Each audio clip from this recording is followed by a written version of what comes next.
Okay, I think we're live. Hello, everyone. Welcome to another episode of the Starting Up podcast, episode 17. Wow.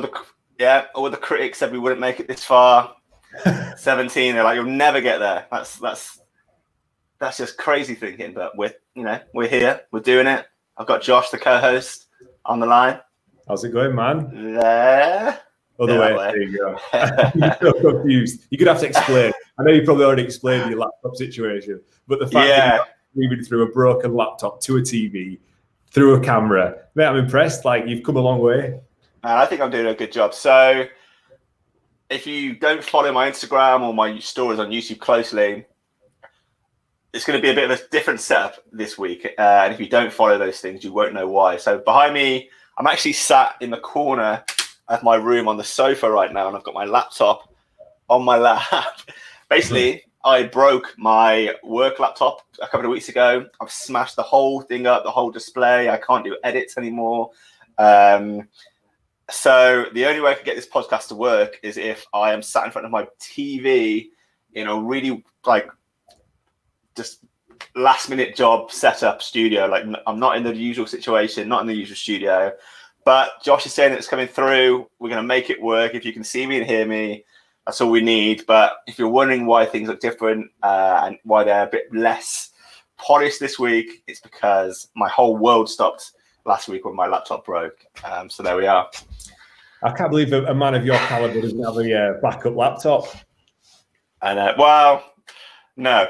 So I had my old laptop, but the whole reason I got the new laptop is because my old laptop sucked. So my old laptop can't do any of the stuff my new laptop can do. So yeah, no backup. I bet you've got plenty of backups, right, Josh? But you've got a lot of laptops on your end. I think we've got more computers than we have people at work here. Like, that's an actual fact. Same for cameras. Like, that's where we're at now. It's ridiculous. I'll lend you one. You can borrow one. I know. I should have come and got one of your £2,000 Macs and just use that for the. I know how you like splash out on some nice Apple products. But episode 17, and we're back live. I don't think we've been live for a little while, to be honest. I had a pre-recorded OnlyFans podcast a few weeks ago, so we're live. Like, if you're here watching, say hello. Let us know you're here in the comments. Really missed that interaction that we used to have with people, as we're doing this podcast over the hour. People saying hi, contributing to their opinion to what we're talking about, asking us questions. So you can see the thing here. We're live. Talk to us. That's not just something I put up there for no reason. I mean it. Say hello and let us know you're here. I can see the chat box. Yeah, I'm just navigating my way through this janky setup. I can still see the chat box, so we're all good. So we've got a good episode today, even though my world's turned upside down. I put an episode together for you. We are going to be looking at Joe Rogan. There's he's going through a bit of a interesting transition at the moment. He's had this huge podcasting deal, and there's been a lot of change in his world with the podcasting setup and stuff, and how his podcast has been running. And we're going to be talking about that in more detail and talking about the hate he's been getting through this transition he's been going through. We're also going to talk about what I've noticed myself personally, TikTokers coming to YouTube. And I've just noticed that, I'll get to some details in a little bit when we get into that story, but we're going to talk about the phenomenon of TikTokers moving over to YouTube and what all that's about. And finally, there's some unbelievable free cutting edge tech that I've found that is coming. It's going to be free for people, and it's going to take your live streaming to the next level. It's going to take anyone, even this janky setup I've got here this week, it's going to take anyone's budget setup and make it look professional. So we're going to be looking at that tech in this episode and giving you the heads up and where you can get it when it comes out. It's really going to be a game changer, and it's really going to make so many people, it's going to make live streaming and high quality live streaming accessible to so many more people than in the past. So yeah, that's the show. Anything you want to say before we get going, Josh? Any news or anything? I think you've just said, because obviously we've not had much correspondence prior to this. I know I've got a good input for the Rogan stuff, but the TikTok and the other item that you were saying there, it's exciting. Although it's quite ironic that you've gone a bit pixelated and you were and we've got how to get high quality. Oh yeah, I might be getting pixelated throughout this episode and not. Hey, as long as the audio is good, it's a podcast episode. We're going to power on. This is just a one-off, and while my laptop's getting fixed, we'll be back to normal soon. So yeah, we're gonna have to like power through. I've got faith in people that we're going to stick through the episode, and there's like a lot of interesting stuff to come. So hopefully you stick around. But yeah, I want to. I'm seeing people watching this podcast and no one's talking to us. Come on, say hi. We need, like, me and Josh are really insecure people. We need validation. We need people to talk to us and tell us that you're watching. So say hi in the chat. You've shared a meme on your Instagram before where it's like, hi guys, welcome to whatever, like this YouTube live, and it says like no people have watched. You've got like 50 subscribers and people go live. Hi guys, welcome to what's going on. Nobody's actually watching it. Yeah, I know. And like I'm getting that meme vibes right now. 50,000 subscribers on this channel, and no one's saying hi to us in this stream. Like, come on guys, where you at? I need some support here. Don't worry about it. All right, let's jump into the stories then. So, yeah, you don't know anything about these first two stories I'm going to talk about, Josh. So this is going to be a little education for you. But obviously, TikTok has been around for a little while now. And I heard a lot of talk when TikTok first came out. And I probably jumped onto the, agreed with what people were saying, actually, in the early days of TikTok, that people who were getting big on TikTok weren't going to be able to take that fame anywhere else and make anything of it. Like, a lot of people were saying that TikTok is such a self-contained app or such a unique audience that even though it is the easiest app to grow crazy amounts of followers on, hundreds of thousands, millions of followers, it's like the easiest app to do it on. People were saying it's all worthless because there's no way you can monetize that audience. There's no way you can. All they're interested in is watching you sing and dance on the app, and that's all you're ever going to get. And like, it's not like having an audience on YouTube or Instagram where you can get like brand deals, or you can sell your own products, or you can make money from ad revenue from YouTube or Facebook. People were saying in the earlier TikTok that it was fun for teenagers and it's great, like an ego boost that they get in all these followers, but it's not really much in terms of a career and a business you can do from that. I don't know. Did you hear that in the early days, Josh? Did you agree with that? Yeah, I mean, it were a funny one. Like, I sort of got on TikTok when it first started, but I just didn't have any interest in attempting to get involved. And then obviously lockdown hit, and everybody got on it, which was obviously 2 or 3 years too late at that point. People were still capitalizing on it. So it's kind of it is a funny one. Is TikTok, like, it's again that for me the ship sailed. I think I know you've managed to hit the old 1 million views on TikTok. You hit it at the right time, though, when we just started this podcast. But yeah, people like saying that people can't monetize it. I actually had a discussion about this. I'm going up on a tangent here, but you don't need a lot of followers. I'll have a drink. Yeah, you don't need a lot of followers to monetize an audience. I was chatting to somebody about it today. Even like my audience on YouTube, just like a cock's hair away from 2,000 subscribers. It's monetized, and there's multiple revenue streams generating fair income, and that's with a minute audience. So to neglect or to dismiss the fact that you think you couldn't monetize a TikTok audience to begin with is it's crazy talk, if you ask me. Well, I kind of agreed with people that said that because, if you're on YouTube, you could, like you, Josh, you can set your YouTube channel up where you teach people how to do cinematography, filmography, how to produce videos. And then, you might get a camera manufacturer that approaches you, or a cinematographer that's made an online course, teach people how to shoot video. And they might approach you and choose to ask to sponsor your videos or have their like products promoted in their videos. And, there's a clear path to making money on YouTube because, there's an educational element to it.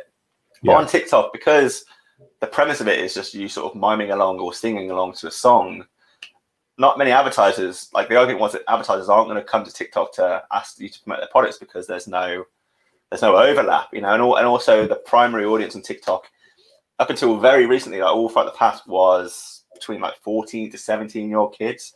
So if you're a business, you didn't really want to advertise to that audience because they've not got any money, they're not going to buy your products. So I really kind of agreed with what people were saying. Like, it's great people are getting huge on TikTok, but there's no money in it, nowhere near compared to YouTube, Instagram, and Facebook.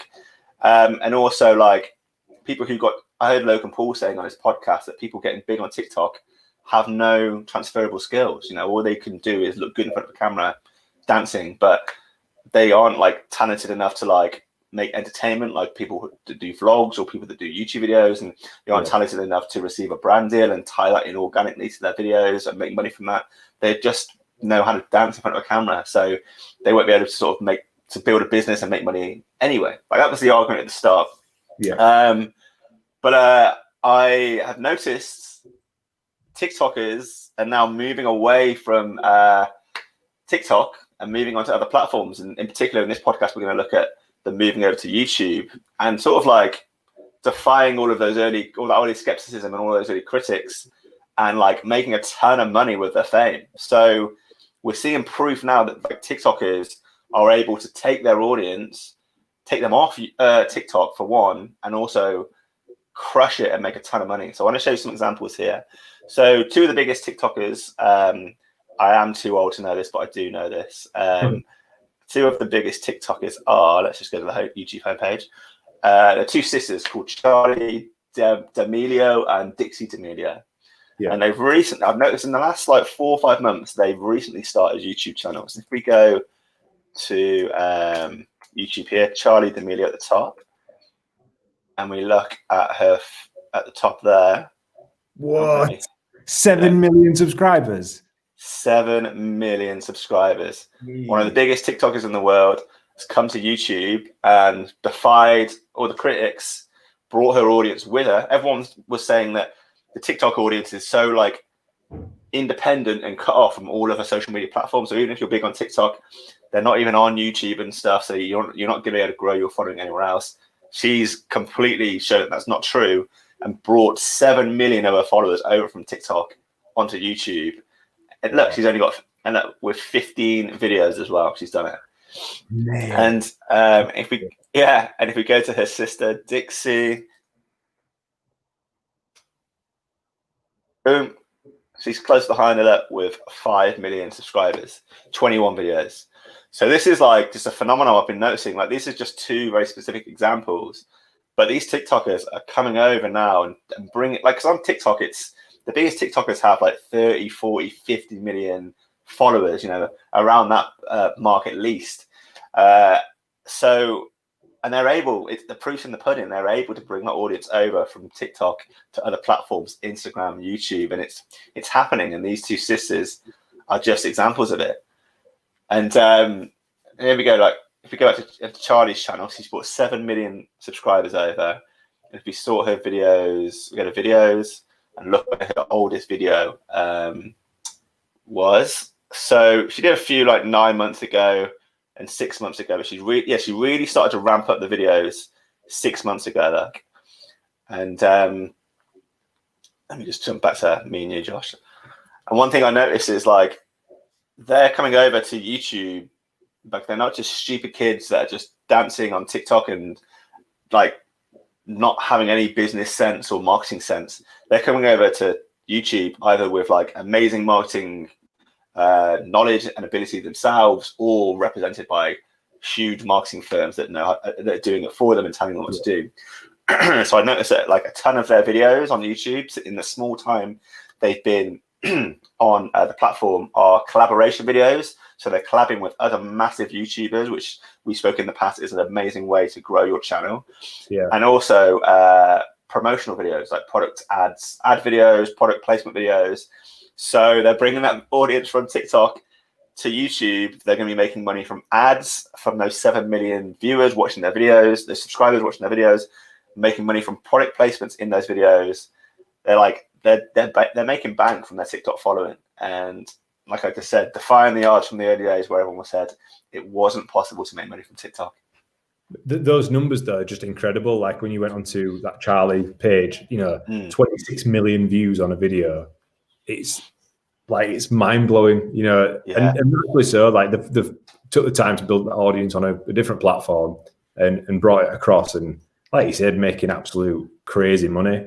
26 million views. Yeah, like top video 26 mil, 15 mil, 10 mil, and yeah, and like these are like thumbnails and titles and stuff that are like so well tuned for YouTube. Like they're the thumbnails and the titles that work on YouTube that get views. So they clearly know like what they're doing. They're not just like hoping for the best. But like you said, they'll have that team now, won't they? They'll have that. They've built a machine that there'll be more, it's going to be more than just her. They'll have PR agencies, they'll have marketing agencies, they'll have all these people saying this is how it should be done. You know.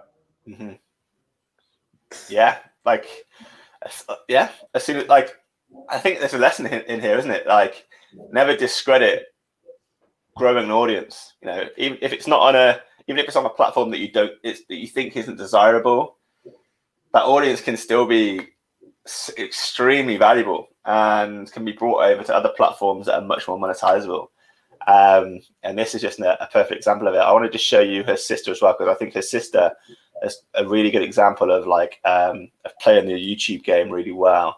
So her sister's called Dixie. I've noticed she's already done a video with Casey Neistat, who's obviously one of the kings of YouTube.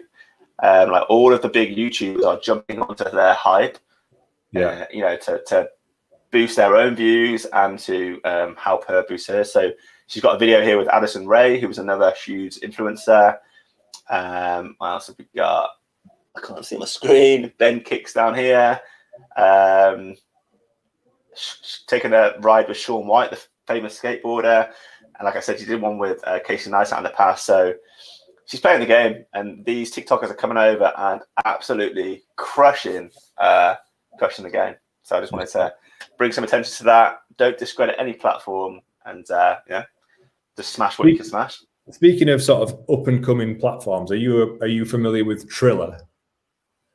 No, what's that? Triller. Triller, so TRILLER.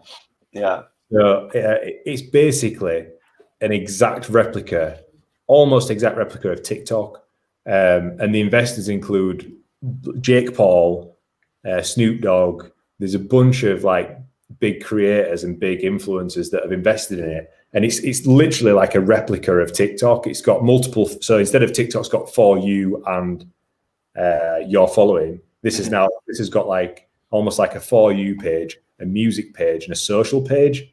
But it's the same double tap for likes and comments, and the back end of it's not quite the same as TikTok. You do upload for like 16 seconds, I think you get, but it's pretty much an exact knockoff of TikTok, but it's got all these big investors in it, and it seems like that it's trying to be an alternative in case TikTok were to disappear. Yeah, I was just thinking that. Do you think they're getting it in place in case this law that Donald Trump's thinking of bring in to ban TikTok comes in? They're going to sweep into that vacuum and take all of the users that were on TikTok. I think that's what they're trying to do. And all of the big names that you'd see on TikTok are actually active on Triller, and they're all verified. So Gary Vee, like all of the big names and influencers have already got verified accounts on Triller. Mm-hmm. So it's one to watch out for. I heard Roberto Blake talking about it on a podcast recently, and I thought I'll check that out. I thought I'll just dip my toe in, and you know what it's like in our game. We've got to keep our toes in, and man, it looks pretty much exactly the same. It's is it just on the phone, or is it like a website as well? I have no idea. I've just got it on the phone, but. Yeah, Triller. Keep your eyes peeled. You heard it here first. I'm gonna have to check it out for sure. Yeah, I've not even heard a whisper of that. So yeah, see if you can hack it. See if you can. I bet they paid those big names to be on there with that investment money they've got, like Gary Vee and stuff. Yeah, sure. All right, we got Aaron. Oh, Aaron's watching. It's my cousin actually. How's it going, Aaron? Hey, Greg. Hope you're staying safe. Good to see you, Aaron. Thanks for tuning in. I'm very good too. I hope you're doing well. So, all right, next story. Before we get on to the Joe Rogan story at the end, I want to talk. Oh, actually, one more comment before we move on. Here we go. Grow viral. What's the app? Hey, how's it going? Grow viral. That app Josh is talking about. Triller, did you say? TRILLER. Stand by. I'll tell you now. TRILLER. So Triller, cool. like Thriller without the H. All right, go check that out. Straight up. All right, next story. So NVIDIA have announced that they are releasing some software very soon that is going to take content creators live streaming to the next level. Like it's going to. My mind's blown that this stuff is free, pretty much. Like it's like some of the stuff it does. The fact they're not charging is it's next level. So it's only going to be available to people who are using NVIDIA graphics cards. So that cuts out maybe about 50% of people because it's either NVIDIA or AMD are the graphics cards people use. But about half of people are going to be on NVIDIA. And anyone that has an NVIDIA graphics card is going to be able to use this app and this tech that's coming along. And this tech is basically, NVIDIA's recognized how much live streaming is picking up and how more and more people are getting into it, and they want to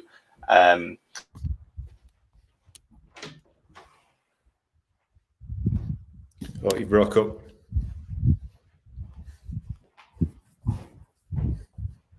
We've lost you, Greg. Where are you?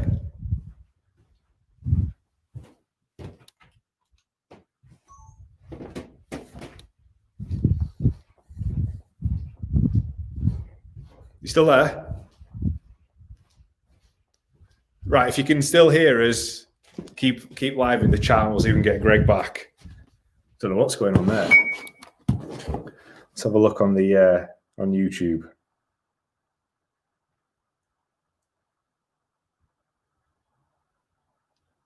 Right, so I am still live, but Greg seems to have dropped out. So if you can still hear us, just drop us a comment. But I don't know what's going on. Obviously, as you can see, Greg's having some problems with his Wi-Fi throughout this, and he has actually just dropped out. Right, I'm going to have to carry on with this then. So he was talking about NVIDIA, which he was saying that the graphics cards used in computers are the ones that will actively give some free software for live streaming. That's about as much as I know at the minute, and I ain't got control of the back end. But we were going to then move on to the Joe Rogan experience. So I don't know if you are watching the comments, if you've seen the recent Joe Rogan episodes, he let's see if I can pull a screen share up. Screen share with these two monitors. I can't get the back end. Yeah, Joe Rogan's got himself a new studio, and we wanted to talk about the setup for that and why he's getting so much hate. But I'm hoping that Greg will be able to drop back on this live stream.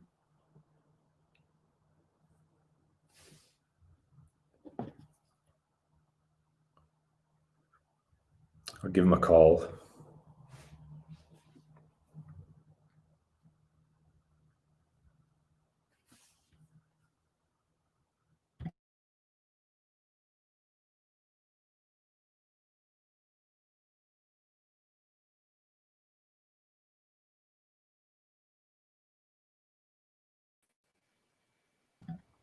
Hello. Mate, I was just ringing you. What happened? Did you kick the Ethernet cable out? Listen, I said at the start of this podcast, massive tech problems. Everything is running on eggshells at the moment. I'm saying that, my laptop just decided to turn off, just to turn itself for no reason. And that's what happens. Am I coming through okay? Am I back? You've come back better than ever. I was going to try and jump straight onto the Rogan thing, but I couldn't screen share. All right. You were talking about NVIDIA, weren't you? So yeah, let's park Rogan. That's going to be at the end in a second. Right. As long as I'm coming through okay, I'll try and carry on with this NVIDIA story. So am I coming through? All right. Crystal clear now. God.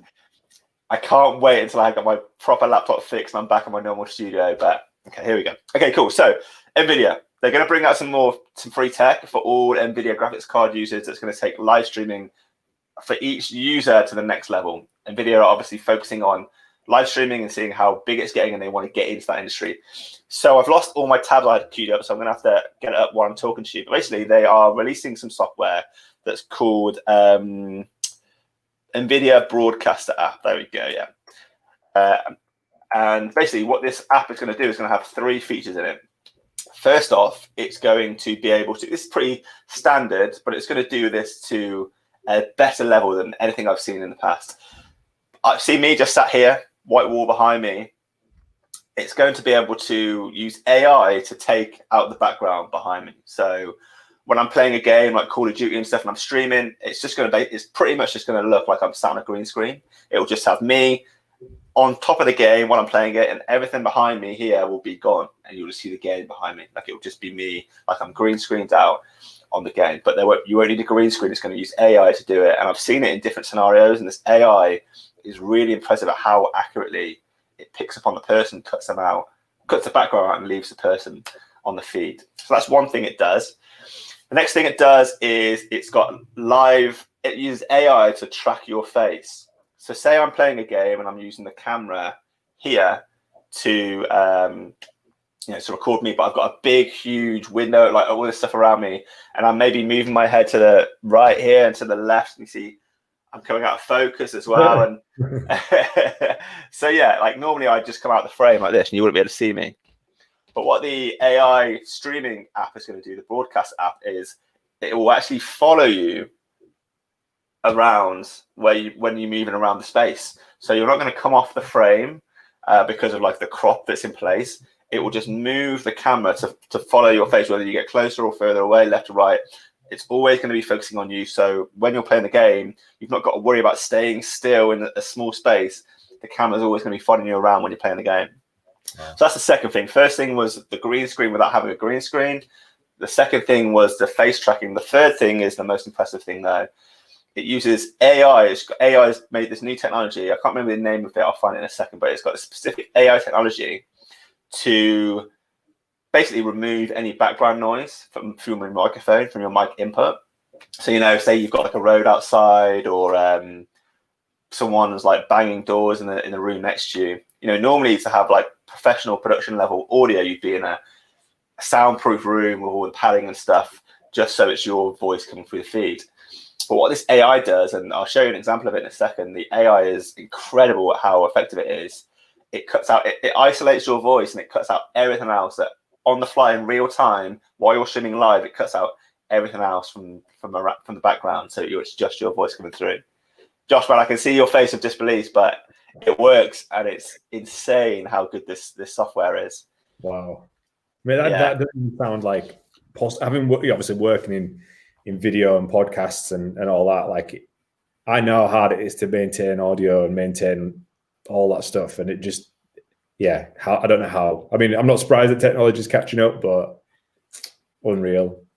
Yeah. So let's jump over to this video I've got up now, and I'll try and show you. I'll show you the example of the voice. Actually, I'll show you an example of all three tech, because it's all amazing. Let me just share the screen for you. Hey, everybody. Cool. So let me know if you can see my screen, the video I'm watching. I can. You can't see it. I can. Yeah. You can? Cool. All right, cool. All right, we're just going to make this full screen. So let me show you some examples of the technology. Give me a second. I'm going to skip forwards. Okay, so that's the audio tech that I want to show you at the end.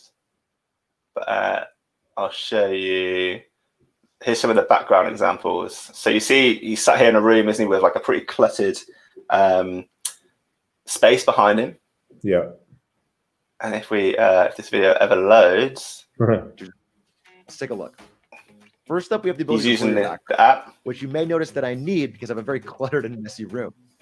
But when I turn this background blur feature on, all of a sudden I get this really classic effect, and I can adjust the strength of that from low to high and everything in between.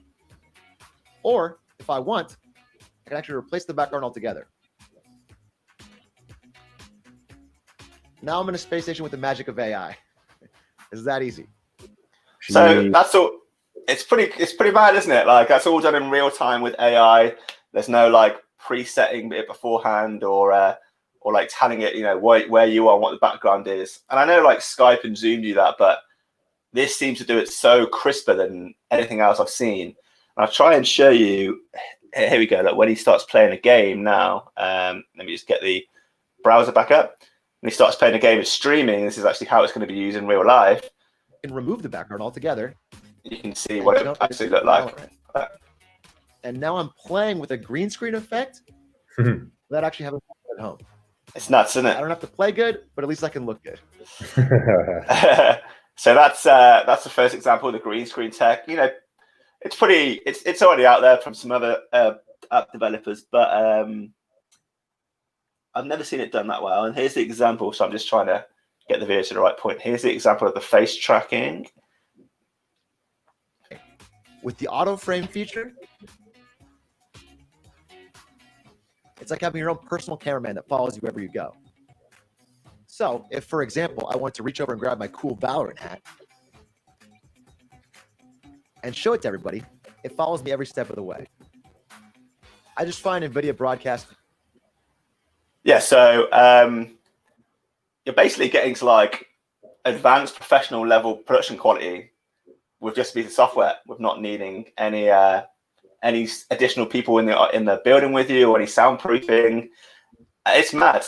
And now I want to show you the example of the AI that does the voice tracking. So let's jump over to this. This is the cream of the crop right there. What's it called? The something de resistance or whatever it's called. You know what I'm trying to say. Yeah. Here we go. Going to join me with a blow dryer here. And that distracting sound makes it very hard to understand what I'm saying. But when I turn on noise removal in NVIDIA broadcast, you find that it's completely gone. And that blow dryer is still going. Thanks, sorry. That's that. Gaming and streaming all night. Man, first one I want to talk about is noise broadcast. Do it one more time. Here So we go. I've asked my girlfriend to join me with a blow dryer here. And that distracting sound makes it very hard to understand what I'm saying. But when I turn on noise removal in NVIDIA broadcast, you find that it's completely gone. And that blow dryer is still going. Thanks, sorry. Wow. That's the most impressive thing. That's the yeah. Mile, like, that's so impressive. Yeah, man. Like I think we're going to see this stuff more and more, like how to help live streamers. Just one piece of software with ready-made features out of the box like that that's going to take your stream to the next level, you know, and it's going to make live streaming available for so many more people. I think it's nuts how that's just done on the fly, like automatically. It's crazy. It's so good that these like softwares and all these things are coming about. Because I mean, just this is an example. Like I was the one that told you to go with StreamYard, which we're using now. And so prior to this, because we've got the podcast studio and we live stream out of the podcast studio, and we used a piece of software called Wirecast, and you had to have like a degree to figure out how to use it. It was so like difficult to use and clunky as well. And it was a nightmare. Like it might send you live when you shouldn't go live. And it was just, it really wasn't user friendly. And especially going live onto like LinkedIn, which was completely new at the time. And then this software came out, which is like absolute foolproof. You know, like a couple of clicks and you're live. I was like, this is a game changer, StreamYard. So for them to have a new piece of software coming out like that, unbelievable. Yeah.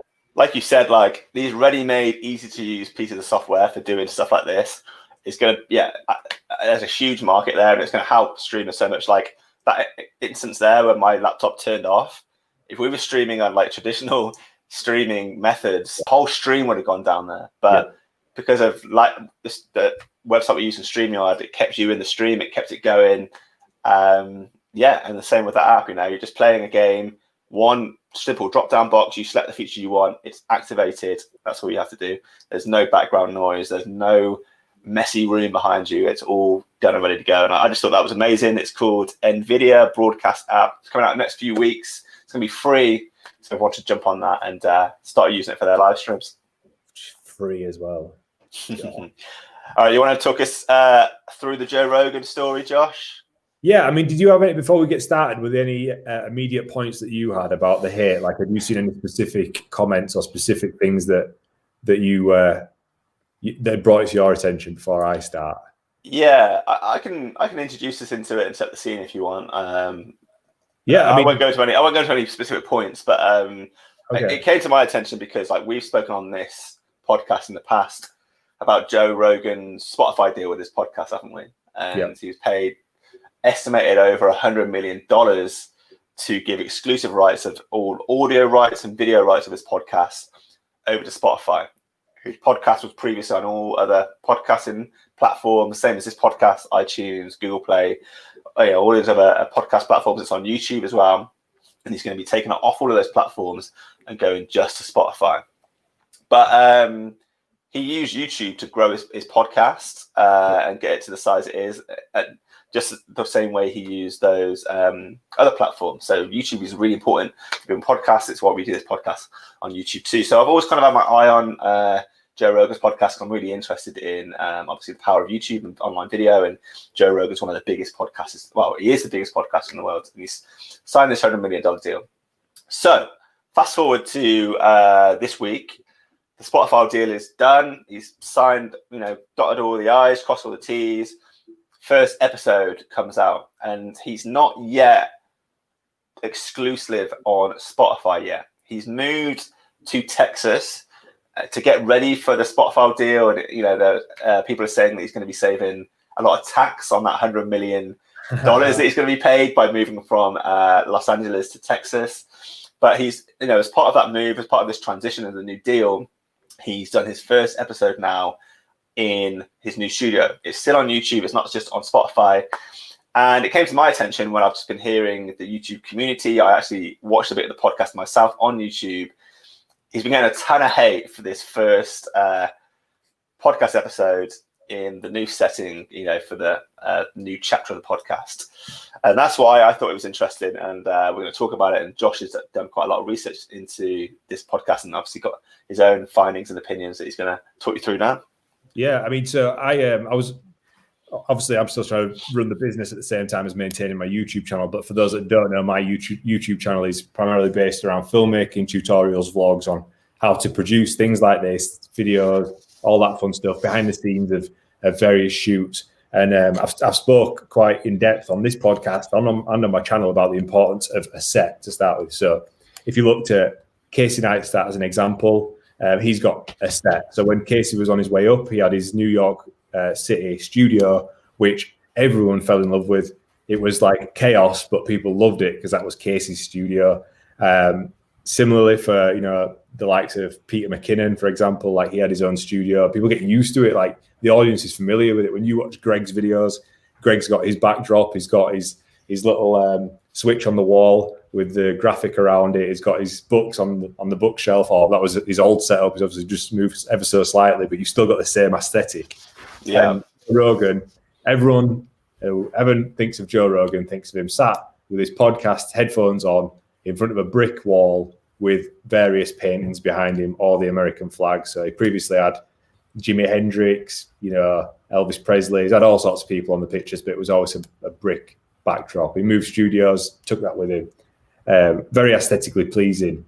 Whereas he's moved into this new studio, which he put a teaser out on his Instagram initially, showcasing it, and it kind of looks like this dome type podcast setup, I guess you'd call it, like a dome room, real soundproofed, weird looking setup, and it wasn't a brick wall.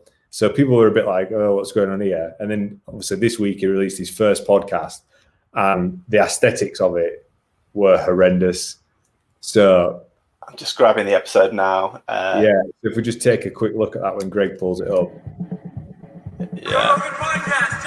We can hear that. Rogan Experience. Yeah, I'm just muting it now. Okay, so let's jump over to that. Cool. So this is the first sort of look, and if you just look at that initially. Sorry, let me go back. I've lost it. There we go. Yeah. So at first glance, if you looked at any sort of video production sort of rules, you've got rule of thirds. So because he's talking to a person like an interview, if you look at me on the screen, if I go to this side, I'm in a third, I'm in the middle, and then I'm in another third.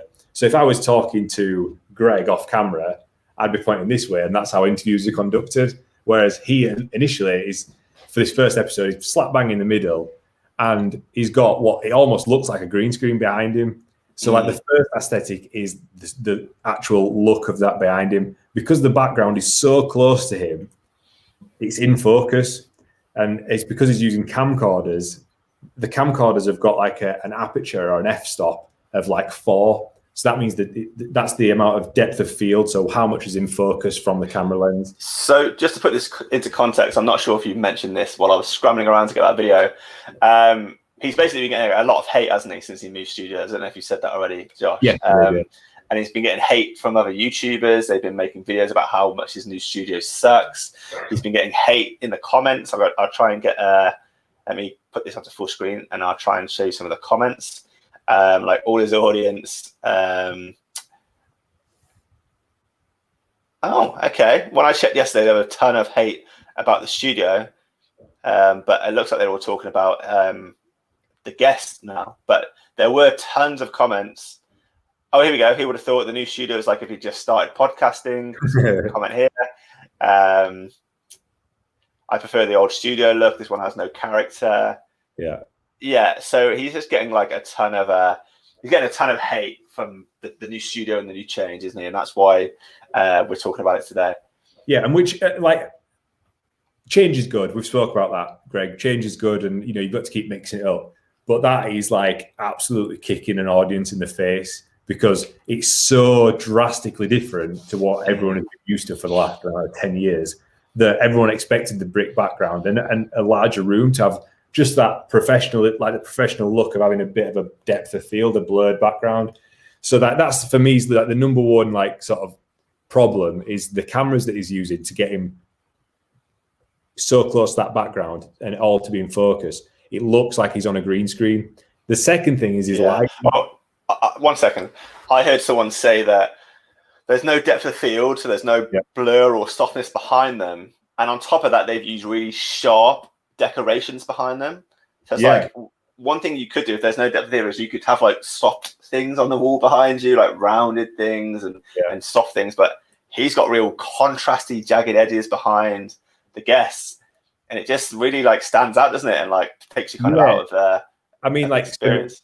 Previously he had a curtain behind his guest. So he had a brick wall behind him and a curtain behind his guest. And again, the main focus should be on the guest, on the person talking, not on the weird looking background. You know, it kind of looks like the inside of a tanning booth, like when you go and get a, you know, like a fake tan, or a real tan, you know, like in a light bulb thingy. So yeah, like that's like the number one. Like that was number one. What people started getting offended at, and then the second thing is like the actual lighting of it. So again, I've done videos on my channel about how to light videos. And as a rule of thumb, you should have soft lighting in the front, really nice, just you know, aesthetically pleasing, soft lighting. And then I don't know if you can see behind me there, I've got like a harsh light behind me. That's actually coming from the window next to me, but that harsh light is what separates you from the backdrop. So you go soft in the front and harsh lighting in the back. He's got harsh lighting in the back, harsh lighting in the front, which makes him stand out even more. So he's got two backlights just lighting up the back of his ears. Yeah. And then he's got a harsh light in the front of him, which just again makes it look so much like he's on a green screen, which people are like really offended by, you know, and people don't like change, like we said, but just look at the lighting set there. That's not professional. Like that's not good. It looks like people have just just splattered lights randomly, just thrown lights at the wall, you know? So, it does not look professionally, you know, like chosen and calculated and put in a specific place, specific reason. It just looks like such a random medley of lights, isn't it? It's crazy. So yeah, like there were two big things that people are complaining about. Another one. What was that? The lighting and what depth of field? Depth of field of the camera, so the camcorder that he's using. So it possibly will have bought the same ones as in his other studio or brought them with him, but they were sufficient for his old studio because it was much bigger, so that it could focus on him, and because the wall was so far away from him, you had the depth, you know, rather than him being up against the wall. So like he's got like less than a foot from himself and the back wall. Yeah, it's not. They're really tight in there, aren't they? Up against the walls. And obviously they serve a purpose. Those things on the walls are there to dampen the sound, you know, and capture the sound so it doesn't bounce back, so you get better audio quality. But aesthetically, not pleasing. Another quick one that people pointed out as well was that they're not wearing headphones.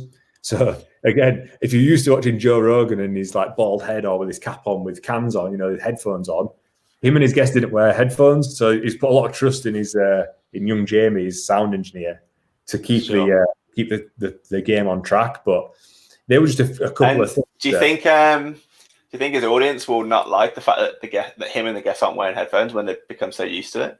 They're probably not. It's probably one of them things that they might not have noticed, but it's adding on the tilt. Like, obviously, if something as obvious as the complete studio change is offending them, you know, like to the point of where they're writing comments left, right, and center, that'll just be another thing that they might not have noticed that it's not right. But, you know, when you've got like that sense, there's something else that's not right here. That'll be another thing. That, oh, wait, they're not wearing headphones either. Damn them, you know. Add that to the list. I heard someone say that it looks like the Death Star. Yeah, I've heard that.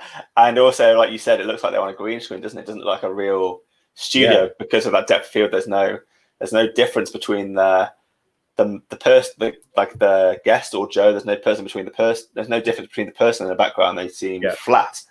There's no pop. They're not popping out.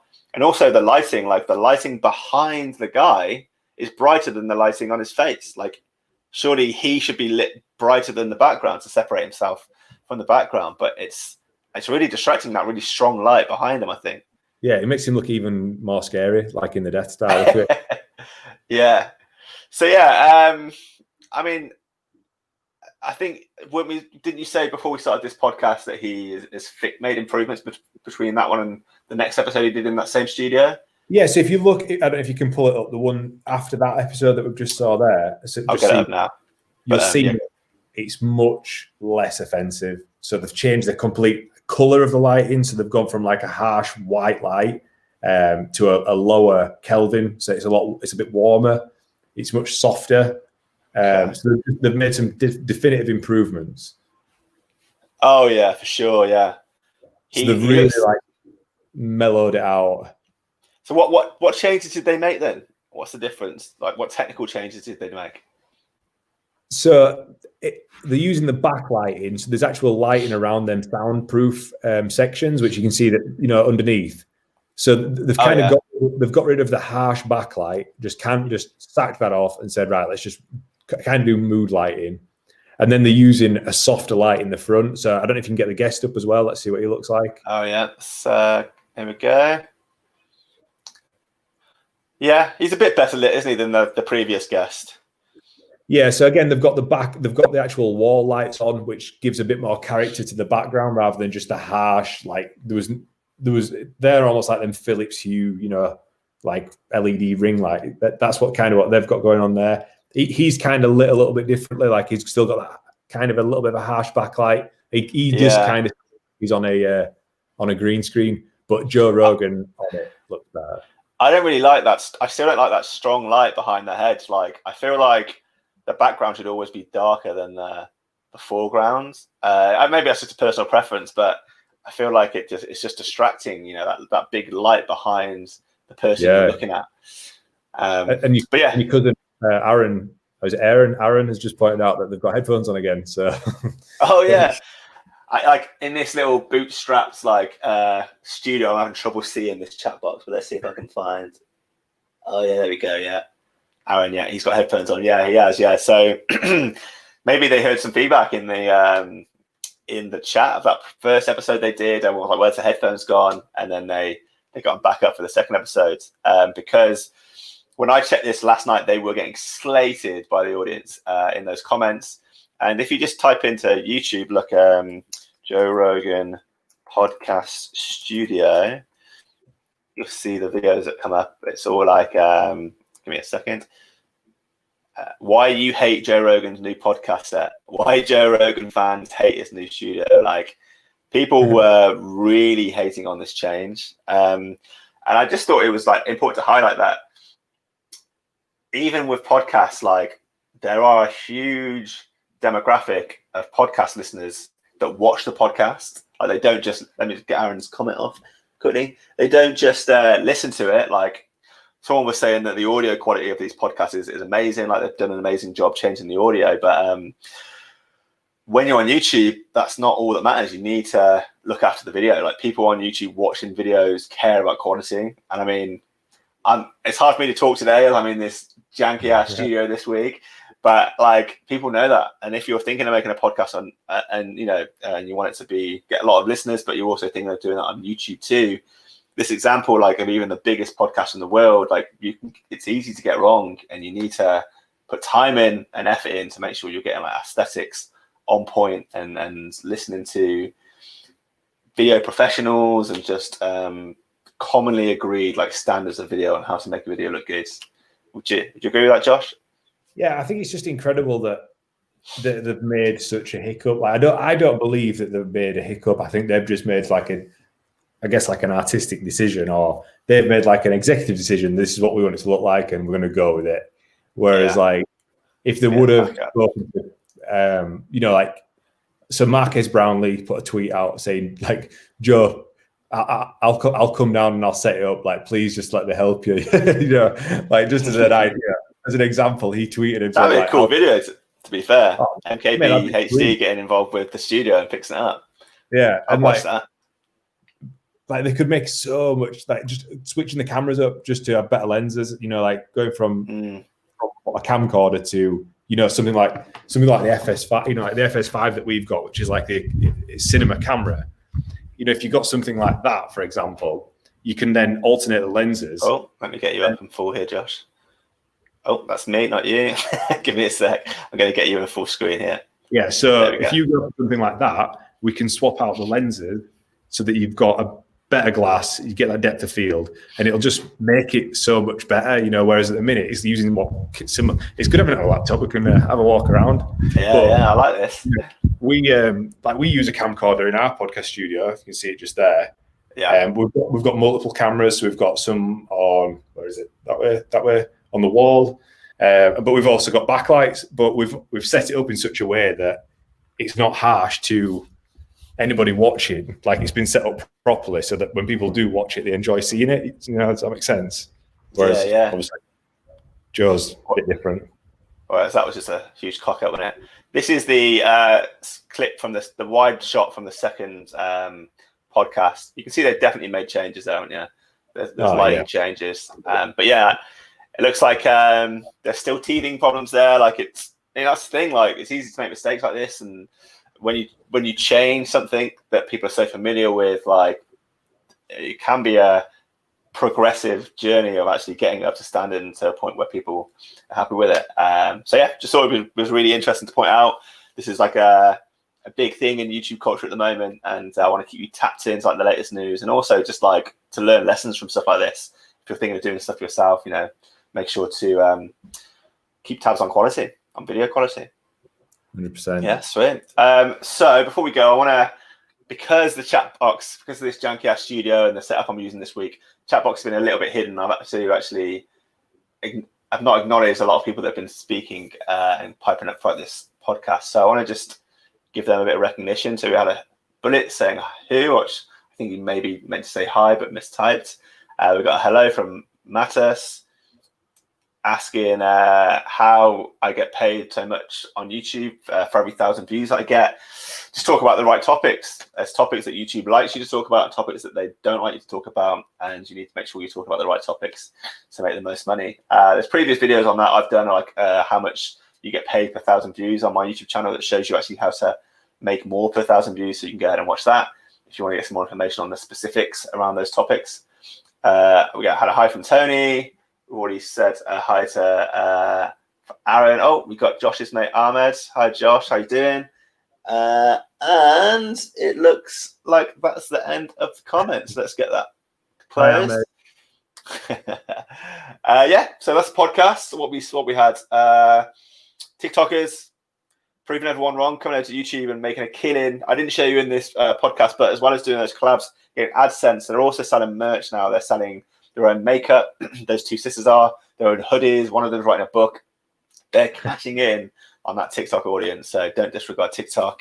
We've got NVIDIA coming up with that new tech to help live streamers. It's going to make live streaming accessible to so many more people in their front room, in their like lounge, rather than having to go to a professional studio or buying all this equipment in your own house. So keep an eye out for that NVIDIA broadcast app coming out in a few weeks. And also, don't cock up like Joe did and piss off most of your viewer base, and make sure, as well as thinking about audio quality, you're also thinking about video quality when you're on YouTube. So that's it for me. Any finishing remarks, Josh? Now, I'll just reiterate what you said. Always concentrate on quality. If you want to learn more about that, jump on my YouTube channel. Let's show your channel. We're close as well. We're closing on that 2,000 mark. We're you at 2K now, are you? Oh, yeah, what's we're going on like, here? hey, what's going on That's here? Weird. You need to report you there. Really close. I think we're like 40, 42, 43 subscribers away now. So damn. Yeah. Getting there. Yeah, mate, you're very close. I remember when you hit 1K, it wasn't too long ago. So that's starting to shoot up, isn't it? A lot quicker now. Yeah, nicely, mate. It's good. It's been a wild ride since podcast number 1. And, you know, like the first few podcasts, I wasn't even regularly uploading. I was just kind of toying with it. So it's going good. Yeah. Boom. Awesome. All right. Well, yeah, if you're not subscribed to Josh, as always, like he's always helping me out with this podcast and co-hosting and bringing his expertise in. So subscribe to his channel. I'll get it one more time for everyone that doesn't know what it looks like. It's over there, helping get to 2K subs. And yeah, I think we're done. Hopefully I'm going to be out of this hellhole situation next week and I can get back to my nice setup and a bit more stability. But yeah, it's so funny because like the quality is like picture perfect now. It's just sod's law in it that at the end of the podcast you've got like crystal clear. You've got like 1080p, looking wicked, sound good. It was like 3210. has to happen, doesn't it? Like the whole podcast, the whole hour, tech issues, and then it sorts itself out at the end. Beautiful. That's the universe for you. All right, guys. Thanks for tuning in. I appreciate everyone that commented. I really enjoy the back and forwards and the engagement here with the live broadcast we do. So I really appreciate that. We've got Nessa saying we'll do. Cool. All right. We're out.